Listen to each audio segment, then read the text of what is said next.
Shalom Bapak Ibu Saudara sekalian, puji nama Tuhan. Pagi hari ini kita akan merenungkan kembali kebenaran firman Tuhan sebelum kita melakukan segala aktivitas kita di pagi hari ini. Firman Tuhan pada pagi hari ini terambil dalam Ibrani pasal 10 ayat yang ke-24. Demikianlah bunyi firman Tuhan.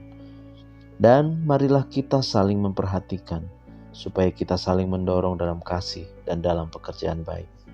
Ada satu hal yang perlu kita belajar bersama-sama pagi hari ini Bapak Ibu, Saudara sekalian, bahwa memotivasi seseorang tidak semudah kita mengucapkan suatu kata. Dan memotivasi orang tidak harus dengan kata-kata. Karena tanpa perkataan pun orang akan mengikuti kita.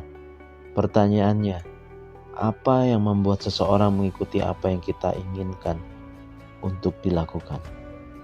Sebenarnya jawabannya sederhana Bapak Ibu, Saudara sekalian, yaitu kasih. Orang akan mengikuti apa yang kita inginkan karena kasih yang ada di dalam diri kita dan bukan karena terpaksa. Mereka melihat kasih yang ada di dalam diri kita, bukan perkataan kita.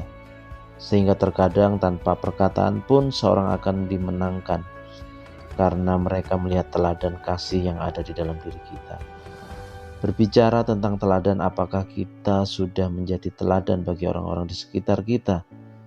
Apakah kasih kita dapat dirasakan oleh orang lain yang melihat kita, sehingga kita bisa berkata, "Saudara-saudara, ikutlah teladanku dan perhatikanlah mereka yang hidup sama seperti kami yang telah menjadi teladanmu."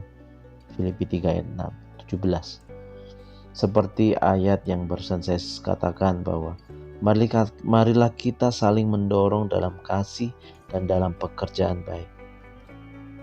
Martin Luther pernah berkata, kita tidak dibenarkan karena melakukan perbuatan-perbuatan benar, melainkan ketika dibenarkan, kita melakukan perbuatan-perbuatan benar. Bahkan salah seorang tokoh yang bernama Teresa dari Avila juga berkata, Tuhan kita lebih memedulikan kasih yang kita berikan untuk melakukan pekerjaan kita daripada pentingnya pekerjaan kita atau pekerjaan itu sendiri Bapak Ibu.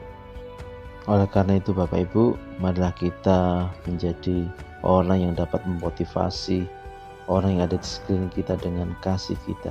Kita menunjukkan betapa kasih Tuhan yang sudah tercurah dalam hidup kita memang benar-benar untuk kita salurkan bagi orang-orang yang belum mengenal dan belum pernah melihat kasih yang sejati, yaitu kasih Tuhan kita Yesus Kristus. Puji nama Tuhan. Biarlah firman Tuhan pagi hari ini memberkati kita semua.